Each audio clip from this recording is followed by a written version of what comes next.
Alors, on va parler un petit peu de la commercialisation. Bien sûr. Donc beaucoup de rosé. 85% de rosé, Classique. domaine. Classique, comme de Provence. Vendu comment Château-Montaut? Alors, Château-Montaut, on a une particularité quand même, c'est que nous travaillons énormément à l'export. L'export et Montaut, c'est une vieille histoire, puisque tout à l'heure, je vous le disais, on était quand même en 69, on exportait déjà vers l'Australie.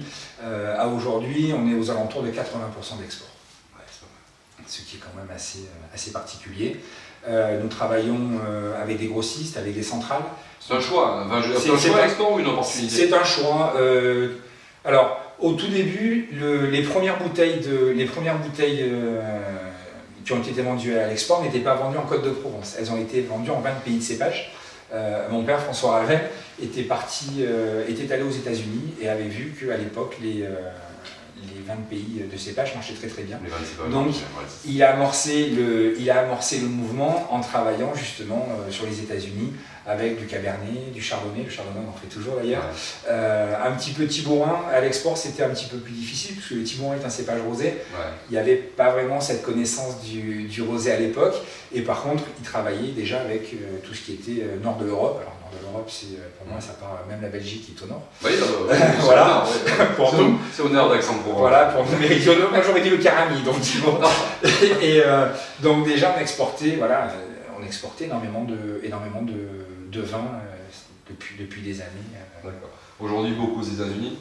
Aujourd'hui, un marché porteur. Les États-Unis sont devenus notre premier marché export avec à peu près 30% de notre chiffre export. Ouais.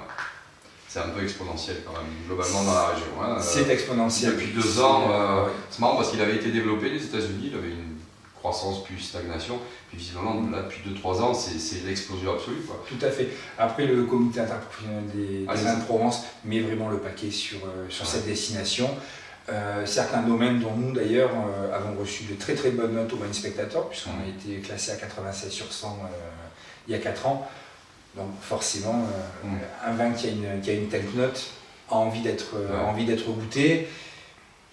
Ça correspond et puis quand il est dans l'arrière, forcément on en reprend. Ça correspond aussi à leur mode de vie, c'est-à-dire que c'est des repas ils mangent à table, attention, il faut quand même oublier les États-Unis fast-food parce qu'il n'y a pas que ça, mais ils ont quand même une consommation relativement rapide. Donc c'est des gens qui mangent rapidement, qui ne mangent pas forcément des plats en sauce, faut pas dire qu'ils mangent que de la salade et des gros steaks, mais ils ont quand même de la cuisine rapide, de la cuisine de poisson. C'est une destination dans laquelle où on peut manger énormément de plats asiatiques également, des plats latins. Donc, c'est de la cuisine internationale. C'est de la cuisine, voilà. En un mot, c'est de la cuisine internationale et le rosé se prête particulièrement bien à la cuisine internationale. D'accord. L'Amérique du Sud? Amérique du Sud, un petit peu au Brésil, un petit peu en Argentine, et on s'arrêtera là. C'est bien parce qu'après. Pour l'Amérique du Sud. Après, ça devient un peu exotique. Après, ça devient très exotique. Mais le Brésil est un marché très porteur qui se développe beaucoup, visiblement. Le comité le classe dans les. C'est quoi le terme en devenir. Mais enfin, je pense que c'est peut-être déjà un peu plus. C'est déjà plus que du devenir. Parce qu'ils sont capables. Ils sont gros producteurs de vin, le paradoxe, mais ils sont aussi gros consommateurs de vin. Après, grosse population quand même le Brésil. Ouais. Certes. Y compris l'Argentine aussi. Y compris l'Argentine, mode alimentaire, façon de manger qui se prête aussi très très bien au rosé. Après, l'Europe pour toi est quoi? C'est un marché mature? Alors l'Europe, Benelux, Angleterre. Alors Angleterre, pour nous l'Angleterre est un tout petit marché. Sinon, Belgique, Luxembourg, Hollande sont des marchés matures, sont de très très bons marchés. Et à aujourd'hui, par contre, c'est vraiment le nord de l'Europe. Donc tout ce qui est pays scandinaves, qui sont Norvège, très très bien. Finlande, Danemark, Suède, Norvège, Finlande. D'accord. Ils se mettent à on remarque avec le réchauffement climatique, ils se mettent à boire du rosé. C'est vrai, pas bien. C'est ça. C'est ça. Asie, le Grand Asie, qu'est-ce que tu penses? Alors le Grand Asie. Pas que la Chine, l'Asie, c'est pas ce que je voulais dire. Alors, on a essayé en Inde. Inde, très très difficile, très très difficile à démarcher. Il y a un gros potentiel en Inde. Malheureusement, il y a énormément de taxes en Inde. Donc c'est un marché qui est très très difficile à pénétrer. Tous les pays d'Asie du Sud-Est comme ça, Malaisie, Thaïlande, tous ces endroits-là, il y a des taxes. C'est très difficile pour des raisons de taxes. Singapour, on commence à travailler avec Singapour. On n'est pas les premiers à le faire, mais on commence nos expéditions vers Singapour. Sinon, le Japon. Japon, vieille histoire pour nous, puisqu'il y a 25 ans, on exportait déjà au Japon. C'est un marché qualitatif, le Japon? C'est un marché qualitatif. Oui. On fait souvent le parallèle Japon-Chine, mais ça n'a rien à voir. Aucun rapport. Le japonais, alors, je ne sais pas si on peut parler comme ça, mais le japonais est fidèle. C'est-à-dire qu'un japonais, tant que votre produit sera bon, tant que vous continuerez à avoir la même ligne de conduite, il restera votre client. Par contre, il ne tolère pas l'écart. C'est-à-dire qu'avec un japonais, il ne faut pas se tromper. C'est carré. Voilà, c'est carré. Il y a du respect, il y a quelque chose, ils sont très attachés à l'histoire. Exactement. Un peu l'opposition du chinois. Pour nous, souvent, on les assimile. À l'opposé du chinois. Non, il faut bien, d'ailleurs, pour pénétrer dans ce continent, il faut bien justement faire le distinguo entre les Coréens, parce que les Coréens, les Chinois et les Japonais sont complètement différents. Donc et puis il n'y a pas que trois peuples en Asie.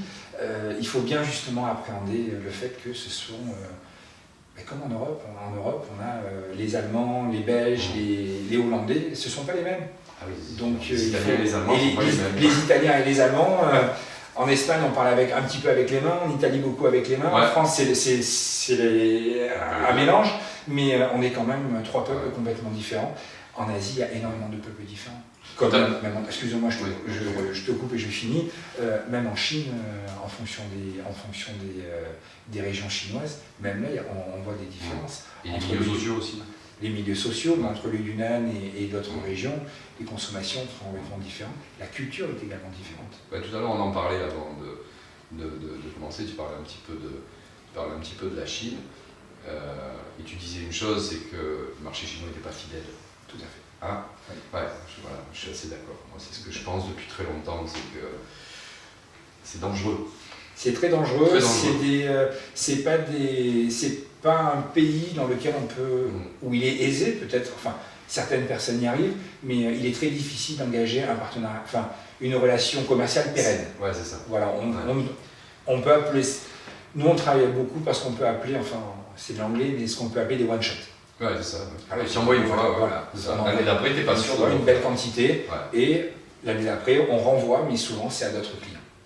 C'est pas un marché fidèle et c'est un Eldorado à court terme. Moi je pense ça comme ça. Mais à très court terme. Alors c'est vrai que l'avantage par rapport. C'est vrai que nos amis bordelais y croient beaucoup, ce qui permet de maintenir artificiellement un niveau de prix qui n'est pas. L'avantage en Provence, c'est qu'on a des vins qui se boivent vite. Voilà. Au moins. C'est l'avantage, mais pour la Chine, c'est pas forcément l'avantage puisqu'ils ont la culture du cadeau.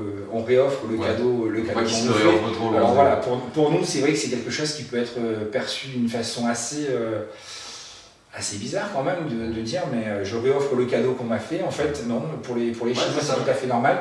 Et c'est pour ça justement qu'il y a beaucoup de vins qui ont été envoyés, pas que de Provence, il y a beaucoup de vins français qui ont été envoyés en Chine, et que de temps en temps, les importations en Chine ralentissent un petit peu, mais quand on achète une bouteille mais qu'on ne la boit pas, on n'en rachète pas une. Oui, c'est ça. Ça tourne, tout le monde en profite, mais à un moment, pas grand monde en boit. Et alors, donc, juste pour terminer, en visibilité locale, comment tu es par ici? Vente directe au domaine? Alors, on a une vente directe au domaine qui est quand même assez importante. On est sur une route qui est relativement passante. Alors, c'est vrai que le domaine, quand on arrive par la route, ne donne pas forcément envie d'y monter. Par contre, c'est vrai que quand on arrive en haut de cette allée de Sèvres, on découvre un château avec un parc et une pelouse qui est magnifique. Donc là, déjà rien que pour le coup d'œil, la propriété vaut le coup. Après, quand on arrive au caveau et qu'on peut déguster les vins, c'est vrai qu'on rencontre de très très belles choses. Oui, je suis assez d'accord, d'ailleurs on va goûter.